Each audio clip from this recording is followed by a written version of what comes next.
Hello students, कक्षा 11 के भूगोल विषय की ऑनलाइन क्लासेज में आपका स्वागत है। पिछले वीडियो में हम पृथ्वी की गतियों से संबंधित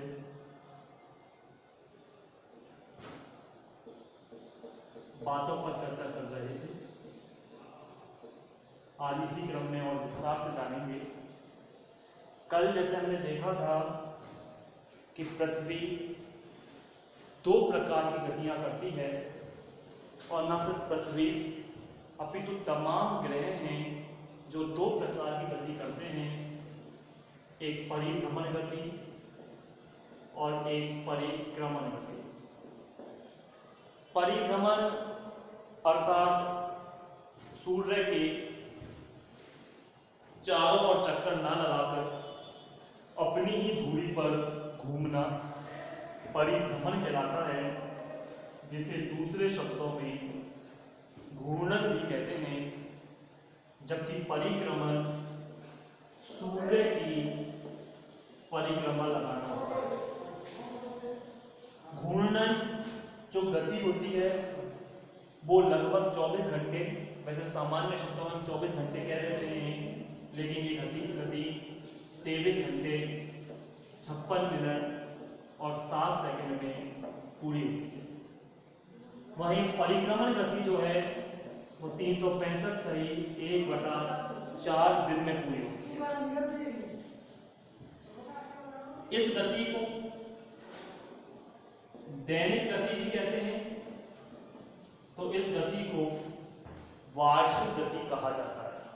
अर्थात कहने का आशय, पृथ्वी एक दिन में अपने अक्ष पर चक्कर लगाती है, तो पृथ्वी एक साल में सूर्य की परिक्रमा करती है।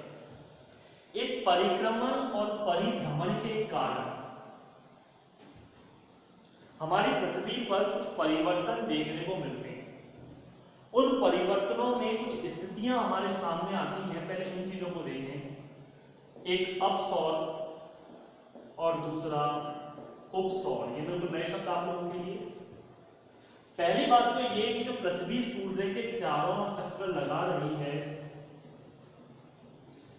वो वृत्ताकार मार्ग में ना लगाकर अंडाकार मार्ग में लगाती है।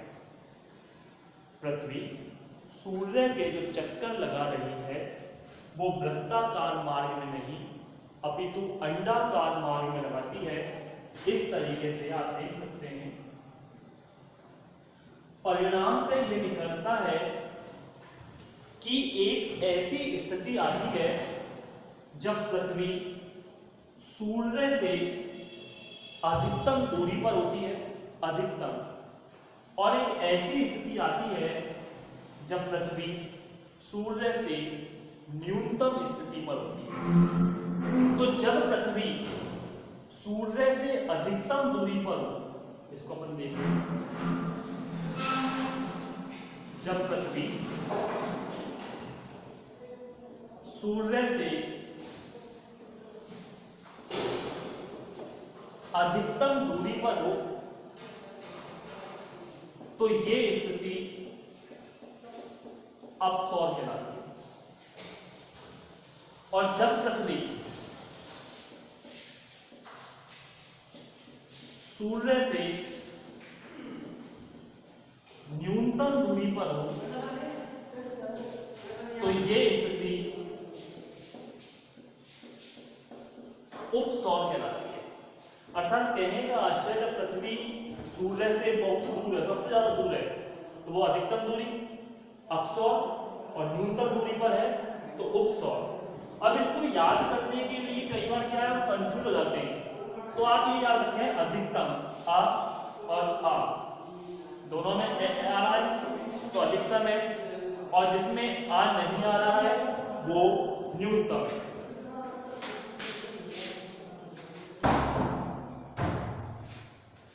तो ऐसी स्थिति में जब पृथ्वी सूर्य से अधिकतम दूरी पर होती है तो उसे अपसौर कहते हैं, और न्यूनतम दूरी पर उपसौर। अब कितनी अधिकतम और कितनी न्यूनतम? 152 मिलियन जब दूर है पृथ्वी तो वह अपसौर, और 147 मिलियन दूर है जब पृथ्वी किलोमीटर आएगा तो वह है उपसौर। तो ये कई बार परीक्षाओं में, कंपटीशन एग्जामों में पूछ लिया जाता है कि सूर्य से पृथ्वी की अधिकतम दूरी क्या है और सूर्य से पृथ्वी की न्यूनतम दूरी क्या है। तो पृथ्वी सूर्य के चक्कर लगाते, हम वही पढ़ रहे हैं गति वाला टॉपिक। पृथ्वी सूर्य के चक्कर लगाते हुए दो प्रकार की स्थितियों में आती है, एक अपसौर और दूसरा उपसौर। आइए आगे। इन्हीं गतियों के कारण पृथ्वी पर दो स्थितियां उत्पन्न होती हैं, एक उत्तरायण और दूसरा दक्षिणायन। ये चीज एक विशेषण है। हम ये जानते हैं कि सूर्य पूरब में उदय होता है और पश्चिम में अस्त होता है। सुना होगा आपने, देखा होगा, पूरब दिशा में, ये पूरब दिशा है, ये पश्चिम दिशा है, ये उत्तर है और ये दक्षिण है। ध्यान दीजिए, दिशाओं की गणना करने के 3 तरीके। पहला, सूर्य की स्थिति, कि आपको पता होना चाहिए कि सूर्य में किस समय उदय कहां से होता है, अस्त कहां होता है। सूर्य का जहां से उदय हो रहा है वो पूरब है, जहां अस्त हो रहा है वो पश्चिम है, और जिस मार्ग से होकर गुजरा है वो दक्षिण है। तो इससे दूसरा है ध्रुव तारे की स्थिति, जो उत्तर दिशा में उदय होता है उससे। और तीसरा है दिशा सूचक यंत्र, जिसके माध्यम से दिशाओं की गणना की जाती है। लेकिन सोचिए, कल्पना कीजिए कि ना तो आपके पास दिशा सूचक यंत्र है, ना ही आपको ध्रुव तारे की स्थिति का ज्ञान है, और ना ही सूर्योदय हो रहा है, कि सूर्य नहीं रात हो रही है। ऐसी स्थिति आपसे कह दिया जाए कि किसी मानचित्र का निर्माण कीजिए, किसी दीवार पर, बोर्ड पर, कागज पर, तो आप कैसे करेंगे? क्योंकि मानचित्र के निर्माण के लिए सबसे ज्यादा जरूरी है दिशाओं का ज्ञान होना, और दिशाओं का ज्ञान होता है 3 तरीकों से, और वो तीनों ही तरीके आपके पास उपलब्ध नहीं है। तो ऐसी स्थिति में दिशाओं का ज्ञान करने के लिए एक सार्वभौमिक सत्य जो रखा गया है वो ये रखा गया है कि उत्तर होगी हमेशा ऊपर। ये फैक्ट। इसके ठीक नीचे होगी दक्षिण, उत्तर के ठीक विपरीत दक्षिण। सीधे हाथ पर होगी पूरब और उल्टे हाथ पर होगी पश्चिम। ये ध्यान रखिए, सीधे हाथ पर पूरब, उल्टे हाथ पर पश्चिम। ये ऐसा क्यों रखा गया है? क्योंकि वास्तव में अगर आप दिशाओं को जानते हैं, कभी खुले आकाश के नीचे देखें, आप अपनी छत पर खड़े होकर देखें, सूर्य उदय हुआ है पूरब में, तो जहां से सूर्य उदय हुआ है वहां पर आप सीधे हाथ को रखिए, यानी उत्तर की तरफ मुंह करके खड़े होइए। जब उत्तर की तरफ आप मुंह करके खड़े होंगे तो सीधे हाथ पर पूरब हो जाएगा और उल्टे हाथ पर पश्चिम। मान लीजिए सामने उत्तर है मेरे, तो ये उत्तर हो गया, सीधे हाथ पर पूरब, उल्टे हाथ पर पश्चिम और पीछे की तरफ दक्षिण। ये ऐसा ही है, वास्तविकता में ऐसा ही है कि यदि हम उत्तर दिशा की तरफ मुंह करके खड़े होंगे तो सीधे हाथ पर पूरब निकलती है और उल्टे हाथ पर पश्चिम आती है, और पीछे जो आती है वो दक्षिण। इसीलिए रखा गया है कि पूरब को हमेशा सीधे हाथ पर, उल्टे हाथ पर पश्चिम है, नीचे की तरफ दक्षिण और ऊपर की तरफ उत्तर। यहाँ नीचे ऊपर नहीं, यहाँ सामने और पीछे की हम बात कर रहे हैं। तो ये खड़े रूप में है गोल, अगर इसको फ्लैट कर लिया जाए तो ये आड़े रूप में आता है।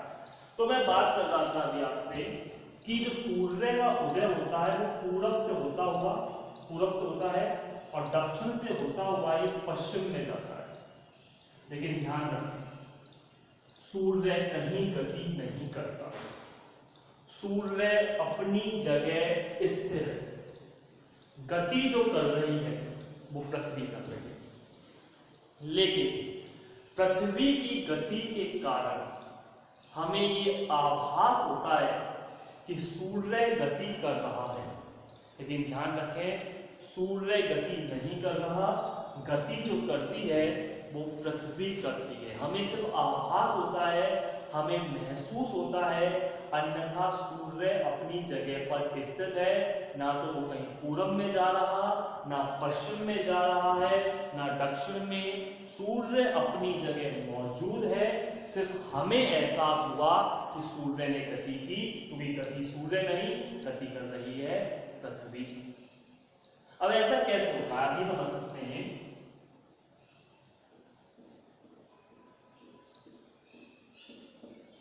ये सूर्य है और ये पृथ्वी है।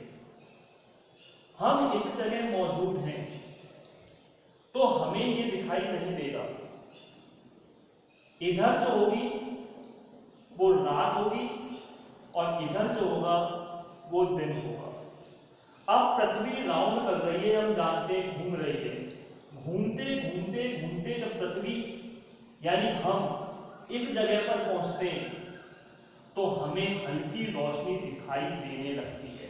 हम कहते हैं कि सूर्य का उदय हो रहा है। धीरे धीरे पृथ्वी इस तरफ घूमती जा रही है, ये इस दिशा में, और जब हम यहाँ आ जाएंगे तो हम सूर्य के नजदीक आ गए, यानी सूर्य हमें दिखाई देने लगा। हम कहते हैं दिन हो गया, रोशनी हो गई। लेकिन पृथ्वी फिर राउंड लगा रही है और ये घूमते फिर इस दिशा में घूमेगी और फिर घूमते घूमते घूमते जैसे ही इस तरफ जाएंगे हम क्या कह देंगे, रात हो गई। तो सूर्य तो अपनी जगह स्थिर है ना, गति किसने की, पृथ्वी ने।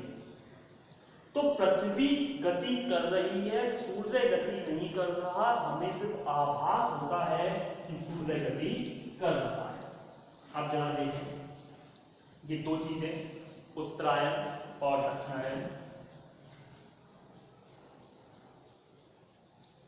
प्रारंभिक वीडियो में हमने दो चीजें पढ़ी थी, अक्षांश और देशांतर। आप उसी बात की चर्चा करेंगे हम, अक्षांश देशांतरों की। मिड वाली रेखा जो कहलाती है वो भूमध्य रेखा कहलाती है, ये हम पहले देख चुके हैं। ये वाली रेखा मकर रेखा और ऊपर वाली रेखा कर्क रेखा।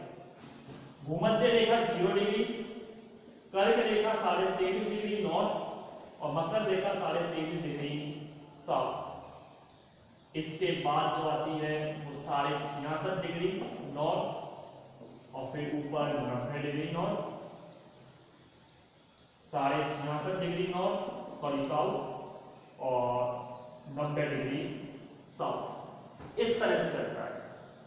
एक बात हम पहले भी देख चुके थे कि पृथ्वी जो अपने अक्ष पर झुकी हुई है 23.5 डिग्री। पृथ्वी का जो अक्ष आता है वो इस तरीके से आता है, यानी पृथ्वी अपने अक्ष पर थोड़ी झुकी हुई है। पृथ्वी के इस झुकाव के कारण ही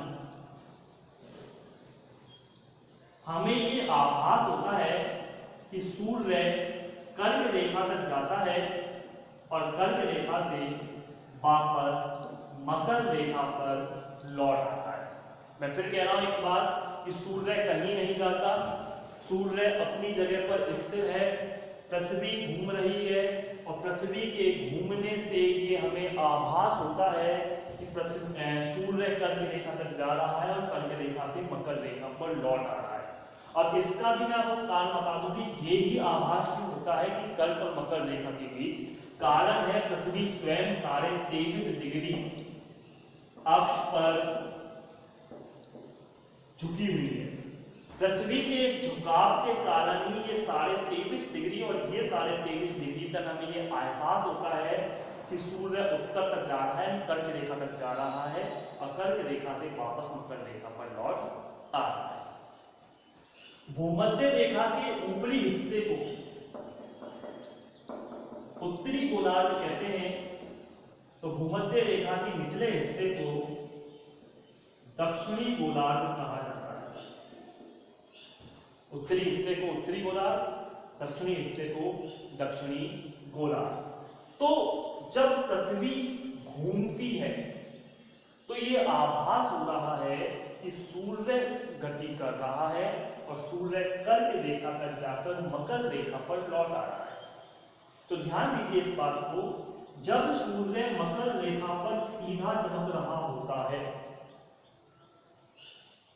तो उसके बाद सूर्य नीचे नहीं जाता। मैं एक बार फिर बार बार कह रहा हूं बात को कि सूर्य गति नहीं करता है, गति करती है, पृथ्वी करती है, और इसका हमें सिर्फ आभास होता है, महसूस होती है। तो पृथ्वी की गति के कारण हमें ये महसूस होता है कि सूर्य मकर रेखा तक पहुंच गया है। उसके बाद सूर्य वापस ऊपर की तरफ गति करना प्रारंभ करता है। ऊपर की तरफ गति करना कहलाता है उत्तरायण। मकर संक्रांति का नाम सुना होगा, 14 जनवरी को आती है। दिसंबर माह में सूर्य यहां पर होता है। हमारा देश मकर रेखा पर है, मकर रेखा मध्य से निकल रही है। सूर्य जब यहां होता है तो सूर्य की किरणें तिरछी पड़ती हैं हमारे देश में, अत्यंत तिरछी। यही कारण है कि हमारे यहाँ क्या होती हैं, सर्दियां होती हैं दिसंबर माह में, जनवरी माह में। दिसंबर माह में सूर्य यहां होता है। कुछ दिन रुकने के पश्चात 14 जनवरी से ये ऊपर की तरफ बढ़ने लगता है। तो उस दिन हम कहते हैं मकर संक्रांति। और आप लोग कई प्रकार के दान वगैरह भी करते हैं, तिल वगैरह का भी आनंद उठाते हैं, गजक वगैरह, लड्डू वगैरह खाते हैं, पतंग उड़ाते हैं। ये एक धार्मिक मान्यताओं में शामिल हो जाता है कि सूर्य अब गति कर रहा है। ये सूर्य गति करता हुआ ऊपर बढ़ता है और यहां पहुंचता है लगभग मई माह, अप्रैल मई के माह में। यहां ये सीधा चमकता है। उस समय हमारे देश में गर्मी होती है। कुछ देर यहां रुकने के बाद ये पुनः नीचे की तरफ आता है। नीचे की तरफ आ रहा है, उसे कहेंगे दक्षिणायन। अर्थात सूर्य का उत्तरी गोलार्ध से दक्षिणी गोलार्ध में जाना दक्षिणायन, और दक्षिणी गोलार्ध से उत्तरी गोलार्ध में आना उत्तरायण कहलाता है। ये लगातार चलता रहता है और ये जो होता है वो पृथ्वी की वार्षिक गति अर्थात परिक्रमण गति के कारण संभव है। अर्थात सूर्य की परिक्रमा करते हुए पृथ्वी इन स्थितियों से गुजरती है और हमारे देश के अंतर्गत ही नहीं अपितु संपूर्ण पृथ्वी पर सर्दी, गर्मी और बरसात का ये मौसम आता है। हालांकि कुछ ऐसे क्षेत्र भी हैं जहां पर लॉन्ग टाइम तक सर्दी रहती है और कुछ ऐसे क्षेत्र हैं जहां लॉन्ग टाइम तक गर्मी रहती है। तो आज हमने ज्यादा कुछ नहीं देखा। आज हमने दो चीज देखी, एक तो उपसौर और अपसौर। अपसौर मतलब सूर्य से अधिकतम दूरी पर पृथ्वी, उपसौर सूर्य से न्यूनतम दूरी पर पृथ्वी। उत्तरायण सूर्य का दक्षिणी गोलार्ध से उत्तरी गोलार्ध में आना उत्तरायण, और सूर्य का उत्तरी गोलार्ध से दक्षिणी गोलार्ध में जाना दक्षिणायन। आज के लिए इतना ही काफी है। आगे की बातें आगामी वीडियो में की जाएंगी। तब तक के लिए धन्यवाद।